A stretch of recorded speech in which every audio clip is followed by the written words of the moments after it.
നിങ്ങളുടെ favourite shows ഇനി ഒരിക്കലും മിസ്സാവില്ല. ഇപ്പോൾ C5 കാണും നിങ്ങളുടെ ഫേവറേറ്റ് ഷോ തികച്ചും സൗജന്യമായി. ഒന്നുകൂടെ നടത്തിയെന്ന് വെച്ച് കുഴപ്പമൊന്നുമില്ലല്ലോ.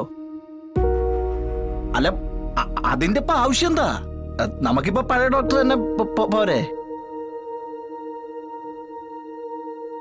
എന്റെ പൊന്നു വിഷ്ണു, നിങ്ങൾക്ക് നിങ്ങളുടെ പഴയ ഡോക്ടറെ തന്നെ മതിയെങ്കിൽ മതി. ഞാനിപ്പോ ഡെലിവറി നടത്തി കുഞ്ഞിനെ പുറത്തെടുക്കാനൊന്നും പോകുന്നില്ല. മന്ത്ലി ചെക്കപ്പിനും ഡെലിവറിക്കും ഒക്കെ നിങ്ങൾ ആ ഹോസ്പിറ്റലിലേക്കും ആ ഹോസ്പിറ്റലിലെ മറ്റു ഡോക്ടർമാരുടെ അടുത്തേക്കും പോയിക്കൊള്ളൂ. ഞാനിപ്പോ ശാലിനിയുടെ വയറ്റിൽ വളരുന്ന കുഞ്ഞിന്റെ ആരോഗ്യാവസ്ഥയും വളർച്ചയൊന്ന് പരിശോധിക്കുന്നേ ഉള്ളൂ.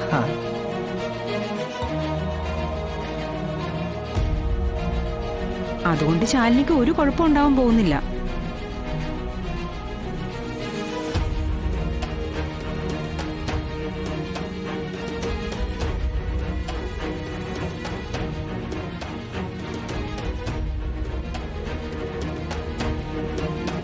അതോ വിഷ്ണുവിനി എന്റെ കഴിവിൽ എന്തെങ്കിലും സംശയമുണ്ടോ?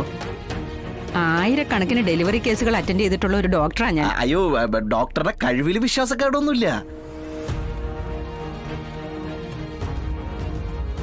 ഡോക്ടർ, അവന്റെ പ്രശ്നം അതൊന്നുമല്ല.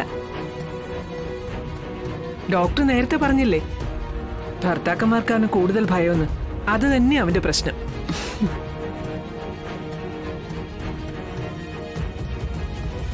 ഇവിടെ ഒരാൾക്കും ഉണ്ടായിരുന്നു ആ ഭയം, അല്ല രാഘവേട്ട?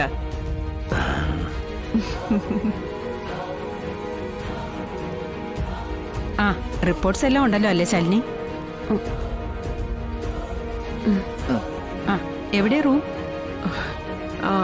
മുകളിലോ ഡോക്ടർ? വരൂ മോളെ, വാ മോളെ, വരാൻ വാ. വന്നേ. വിഷ്ണു, വിഷ്ണു പേടിക്കണ്ട കേട്ടോ. ശാലിനിക്കും കുഞ്ഞിന് ഞാൻ ഒരു കുഴപ്പമുണ്ടാക്കില്ല.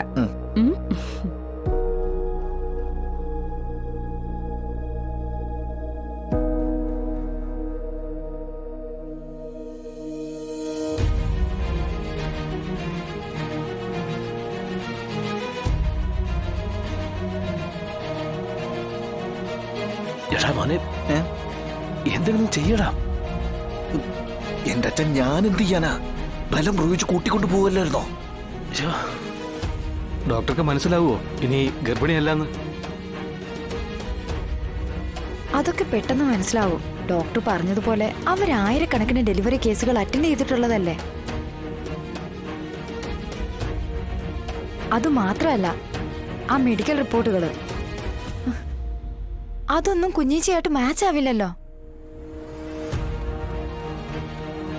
ഒറ്റ മിനിറ്റിൽ പിടിക്കും.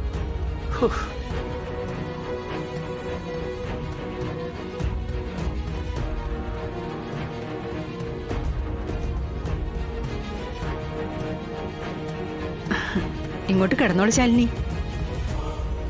കിടക്കും മോളെ.